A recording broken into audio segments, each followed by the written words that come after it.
Welcome back to The World This Week. Violence has raged intermittently between Buddhists and Muslims in Myanmar since last summer, and the stateless Rohingya Muslims in Rakhine State have been particularly badly affected. The Burmese government set up the Rakhine Investigation Commission last year to examine the violence. One of its recent recommendations is to limit the number of children Rohingya Muslims can have to just 2. State officials said the limit in the state of Rakhine would ease tensions caused by overpopulation. According to a state spokesman, the population growth of Rohingya Muslims is 10 times higher than that of the Rakhine Buddhists. But many others believe this is just another discriminatory law against Rohingya in Myanmar, designed to facilitate ethnic cleansing in the area. This week sees the World Economic Forum on East Asia take place in Myanmar. Global economic leaders met here today for the first time since the country began implementing democratic reforms 2 years ago. Coca-Cola has taken advantage of Myanmar's economic prospects, resuming production there after over 60 years away.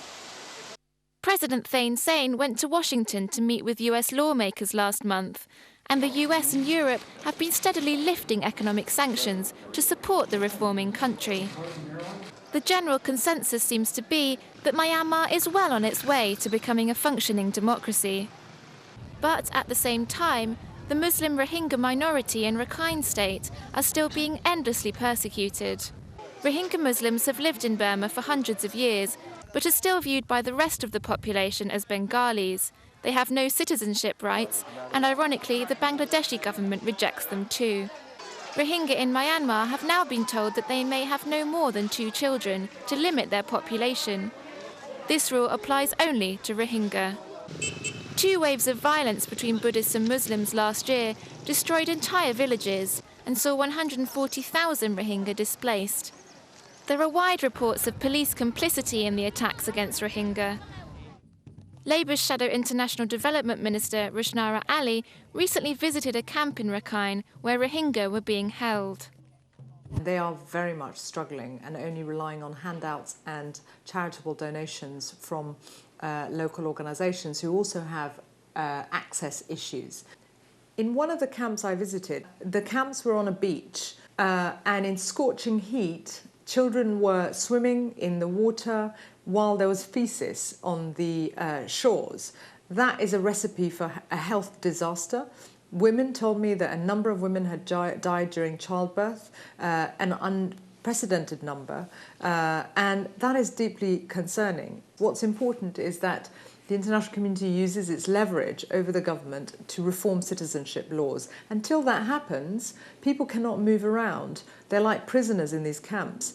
The Rohingya in these camps are so distrusting of their government that many even refuse to evacuate their makeshift homes to avoid a cyclone, for fear that they would never be able to return.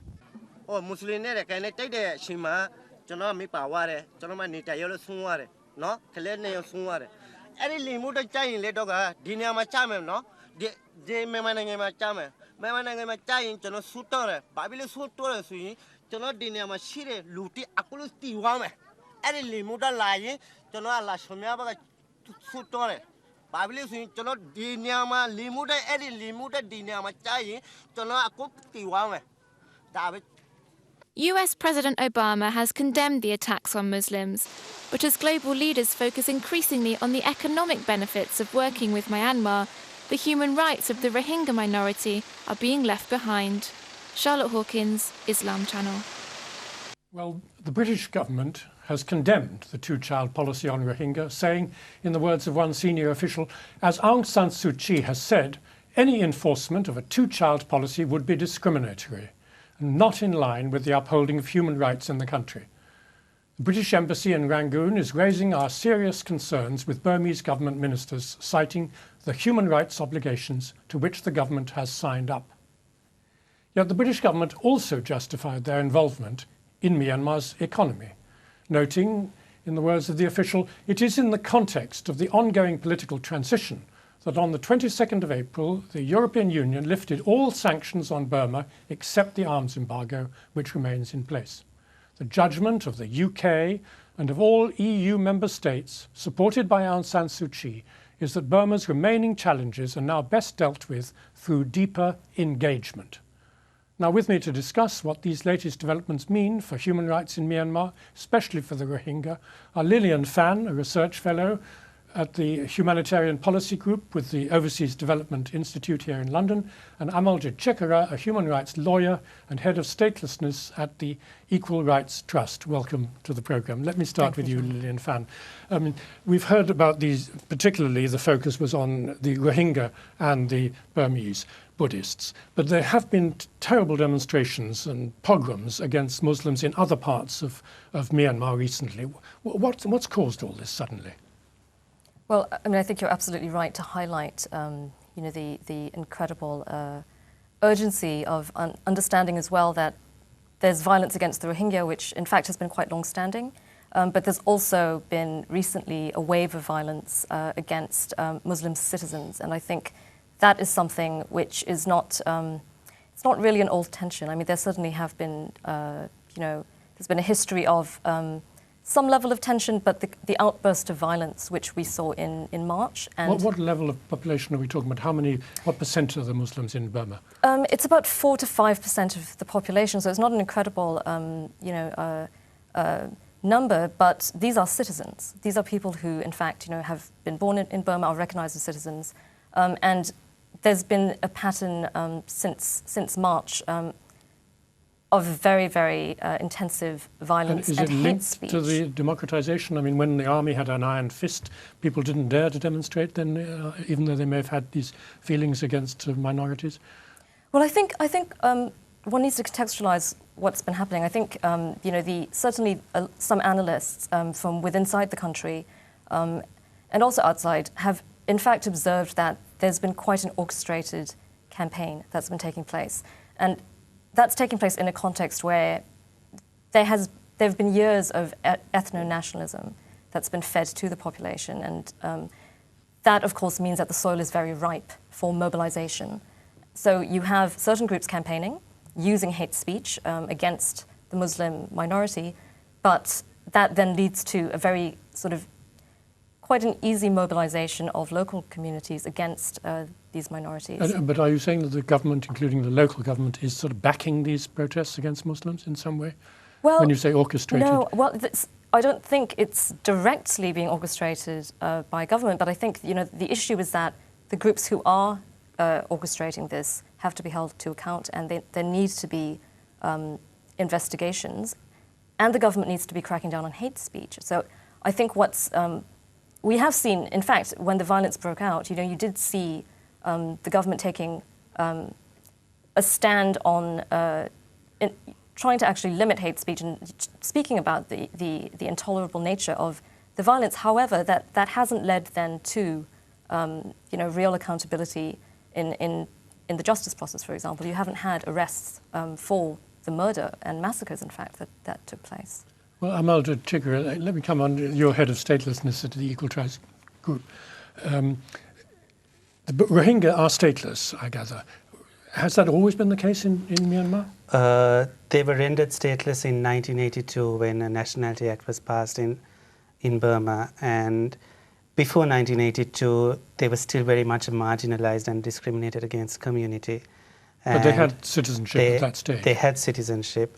Though they were still persecuted, and for example in 1978 vast numbers of Rohingya fled to Bangladesh due to ethnic violence against them.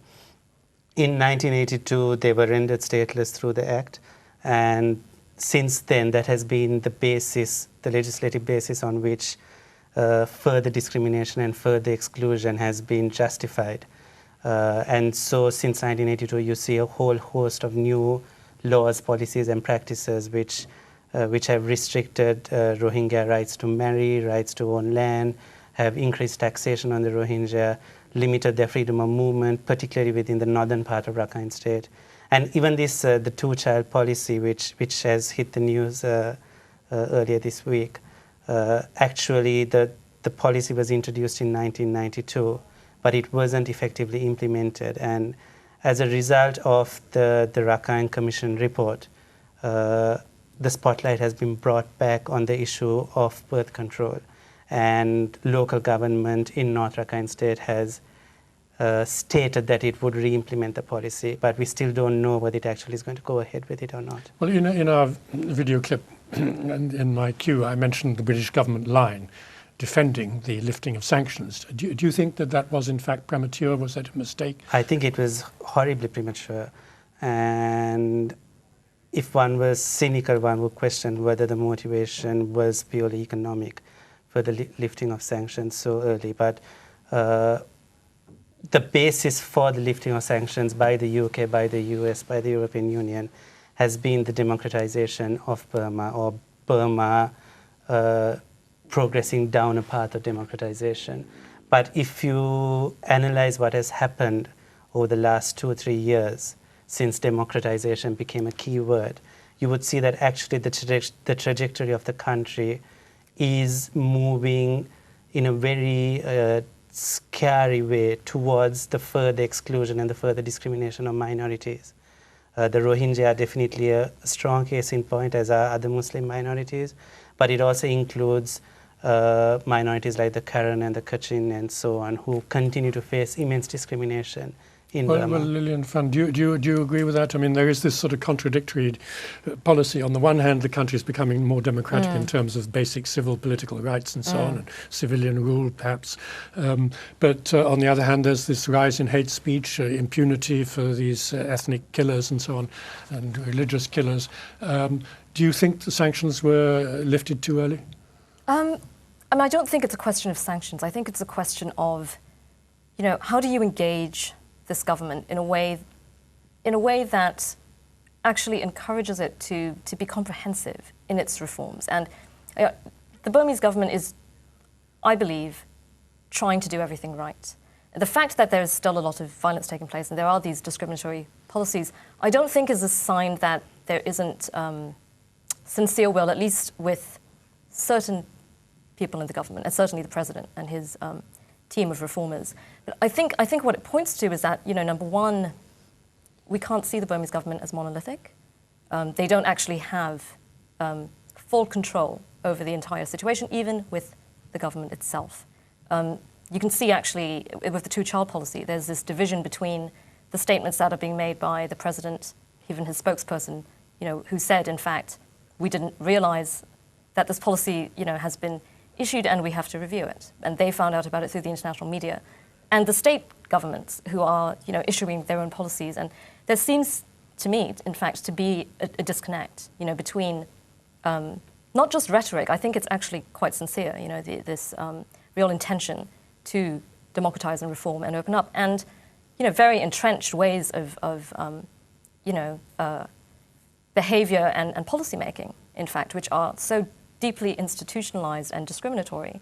So I think, how do we then, as an international community, engage with that, understanding, I think, the deep complexity of these issues, plus the fact that it's a very difficult and actually a long-term process. I don't think that we should have unrealistic expectations to think that, because the president has declared his commitment to democratic reforms, that it means all problems are going to be solved tomorrow. No, but let's come on to Aung San Suu Kyi, because she's held up with great respect, and the British government quotes her to justify their policy of deep engagement and so on. Now, she's said very little about this whole Muslim issue, not only the Rohingya thing, but the violence against Muslims. I mean, are you disappointed by her silence on this?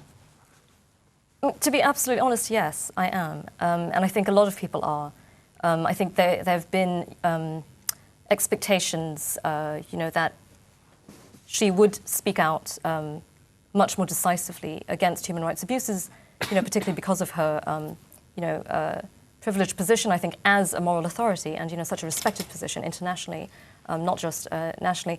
I think she's right to say that these issues are complicated, but I don't think that should in any way, preclude the fact that you can still speak out against the human rights abuses. And I think, one thing that's, in fact, probably something that should be underlined is that in some forums, in fact, the president even spoke out and said, we have to guarantee security for all people living in the country, not whether you're a citizen or you're Buddhist or you're Burmese, but there have been statements that have been made. I think the problem is that it's not enough to just make statements. Amal de Chickera, what's your view on Aung San Suu Kyi's position? Do you think she should have spoken out much more? Definitely. I think she should have, and I think she's caught in the trap of transcending from international states person to politician. And as a politician, she needs to think of the next election and the next vote. And the very fact of the matter is that over so many decades, the Burmese government propaganda machine has been working in overdrive to create an anti-Rohingya and even as a result, anti-Muslim sentiment amongst Burmese. And therefore, most Burmese people, even those who have never met a Rohingya in their life, immediately presume that the Rohingya are illegal immigrants who are invading the country and whose population is exploding. And so there is a very natural, almost fear of the Rohingya. But what about the other Muslims, the 4 or 5% that we were hearing about at the beginning? Has Aung San Suu Kyi said anything about that violence? No, not as much as she should have. And I think that it would be very difficult for her to say something on that and not on the Rohingya. And her silence on the Rohingya, I think, has in a way hampered her inability to speak about Muslims who are actually citizens as well. But I just want to come back to a point that was made earlier and slightly disagree with you in that I think that it probably is premature to say that the Burmese government is sincere about democratization.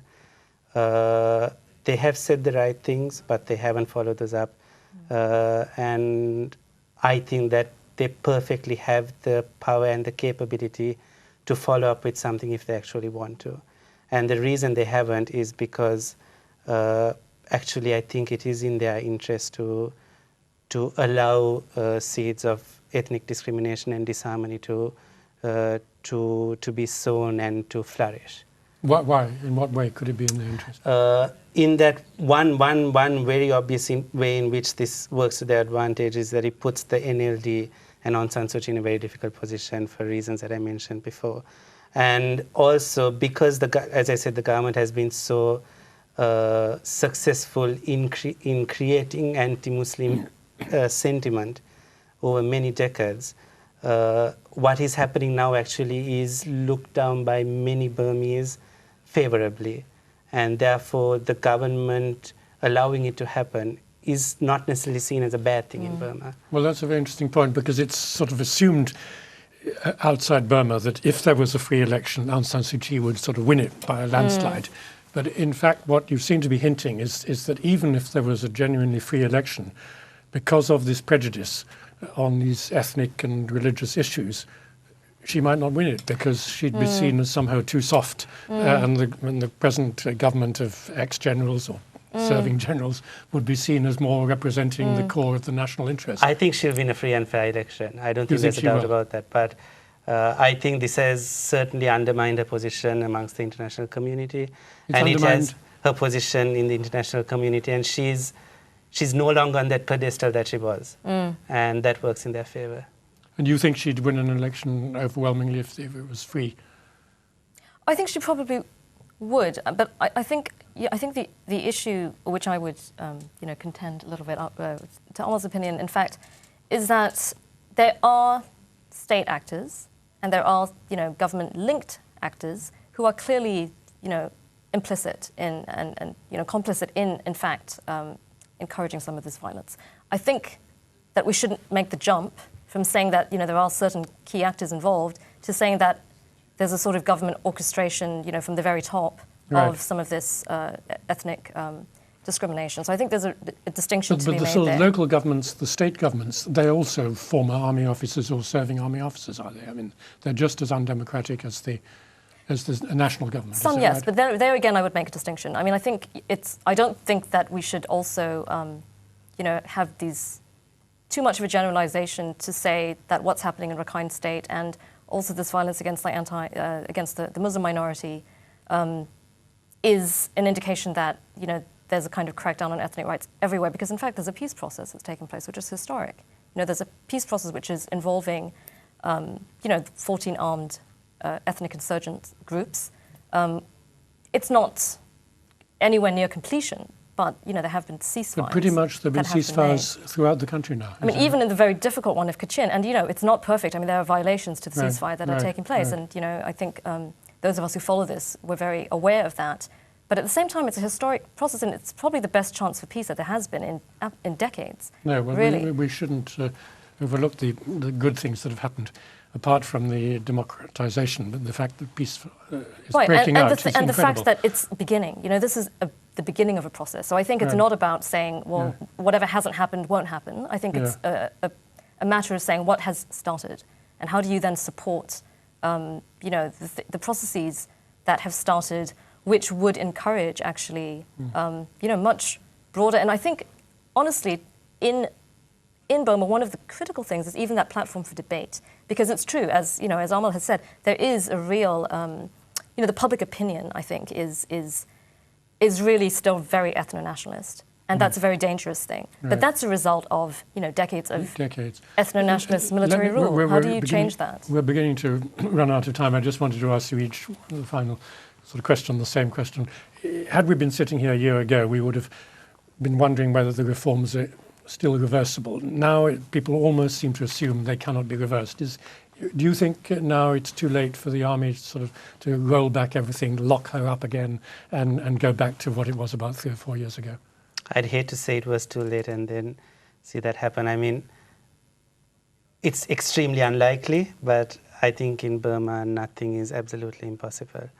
But I mean, I would be very surprised if they do reverse things to that extent. It would involve overthrowing Thein Sein. The president probably wouldn't it? Yeah. What's your view? Do you think these reforms are now irreversible? The democratic, putting aside now this ethno-nationalist issue. Well, I think, the reform process itself had the blessings of the military, and they started a long time ago. I think it's surprised outside observers because they came so suddenly, but actually this process started... And it isn't just a one-person thing then? No. It's not just the President Thein Sein? No, there's support. It's been very carefully, designed. I think it would be quite a surprise to see the entire process go into reversal. However, I think that because of these issues we've been discussing, it's clearly not an easy process, and I don't think that the difficulty had been predicted by the designers of this process, and I think that they do have the potential, if they're not dealt with properly, to actually undermine the reform process. Well, I think on that note we'll have to end it. We've run out of time. Thank you very much, Lilianne Fan and Amal Chickera. Thank you. And thank you for watching.